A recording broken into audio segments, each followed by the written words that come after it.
Hola de nuevo. ¿Listos para estudiar la estructura óptima de capital de una empresa? Pues adelante.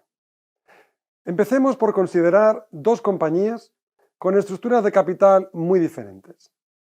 Por un lado, Telefónica, una empresa de telecomunicaciones española. A 31 de diciembre del año 2018, esta empresa tenía una capitalización bursátil, recuerden, número de acciones por el precio por acción, de 43.000 millones de euros. La deuda a largo plazo, según el balance a final del mismo año, era de 43,7 mil millones de euros. Con estas cifras, obtenemos un apalancamiento de deuda sobre capitalización de 43,7 sobre 43 igual a 1,01. Si consideramos la proporción de deuda sobre el total de financiación, deuda más recursos propios, obtenemos 43,7 sobre la suma de 43,7 más 43, esto es 0,504. En otras palabras, un 50% de deuda. Tomemos por el contrario el caso de Facebook en Estados Unidos. Las cantidades son, en este caso, en dólares. Esto no es un problema, porque el apalancamiento y la estructura de capital son ratios, y por lo tanto la moneda es irrelevante. A 31 de diciembre de 2018, Facebook no tenía deuda a largo plazo en su balance. Su capitalización bursátil era de 394.000 millones de dólares. Es, por lo tanto, inmediato calcular el apalancamiento, deuda sobre capitalización, y el porcentaje de deuda sobre el total de financiación. Ambos son cero. Se trata, por lo tanto, de una empresa totalmente desapalancada. ¿Qué estructura de capital es mejor?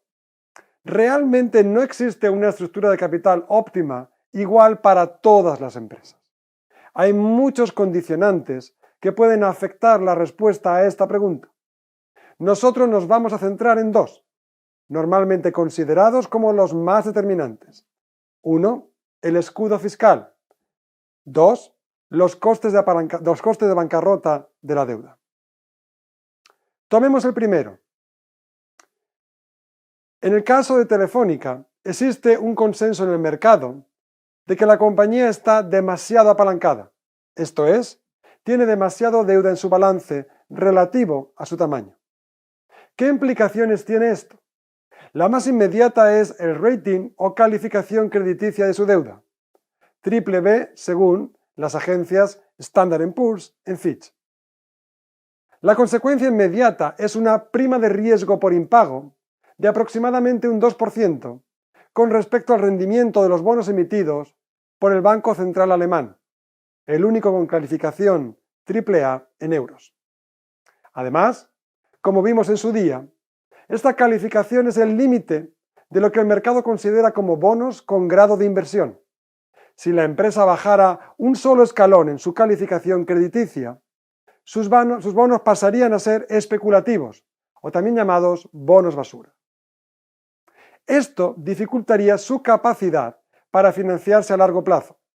Con ello, la empresa estaría limitando su capacidad de crecimiento e inversión a futuro. Si el mercado percibe que una empresa puede tener dificultades a la hora de pagar sus deudas, es más probable que los proveedores de la empresa limiten el crédito comercial o lo concedan a un plazo más corto. Esto afectaría al fondo de maniobra de la empresa y, en última instancia, a sus flujos de caja libre. No solo eso, los clientes pueden empezar a desconfiar y las ventas pueden, por lo tanto, bajar. Quizás esto no esté en la mente de los clientes de Telefónica. A fin de cuentas, el contrato se puede liquidar de forma casi instantánea y cambiar a otro proveedor sin demasiados costes. Pero la cosa cambia si se tratara de una empresa que fabrica coches, por ejemplo.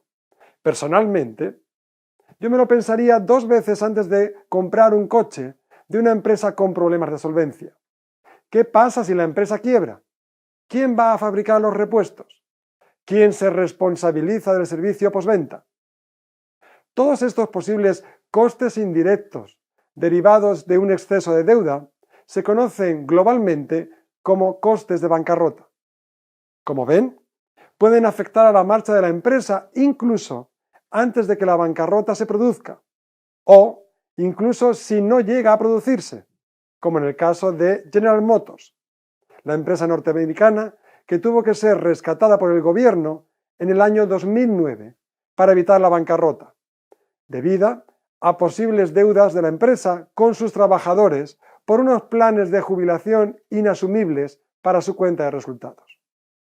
Por lo tanto, es comprensible que Telefónica quiera desapalancarse, esto es, reducir deuda, y aproximarse a una estructura de capital con menos deuda.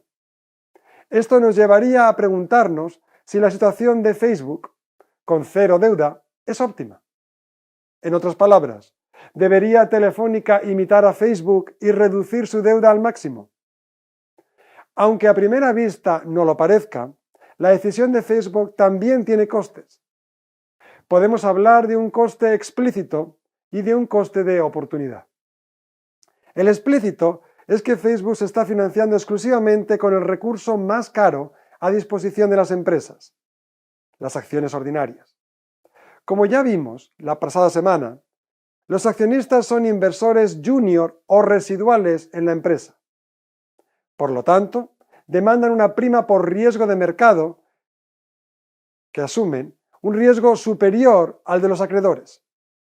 Esa mayor prima resulta en un mayor coste de las acciones sobre los bonos.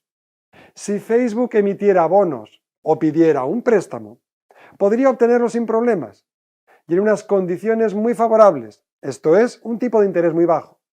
Necesariamente, esto tendría que disminuir su coste promedio del capital o WACC. El coste implícito de oportunidad es el que, al prescindir de la deuda, también está prescindiendo del escudo fiscal de los intereses. Esto es, a diferencia de los dividendos de las acciones, cuando la empresa emite bonos o pide un préstamo, los cupones e intereses son fiscalmente deducibles. Miremos de nuevo la fórmula del coste del capital o WACC. Al aumentar el porcentaje de deuda, la empresa aumentaría el peso, deuda sobre deuda más equity, del recurso financiero con un menor coste, la deuda. No solo antes, sino también después de impuestos. Está claro que Facebook no tiene ningún coste de bancarrota, como los que pueden acechar a Telefónica. Sin embargo, estar totalmente desapalancada no le sale gratis. La decisión de la estructura de capital óptima, a grandes rasgos, supone ponderar los costes de bancarrota con los beneficios fiscales de la deuda, hasta encontrar un equilibrio entre ambos. En el siguiente vídeo analizaremos esta cuestión a través de un ejemplo numérico.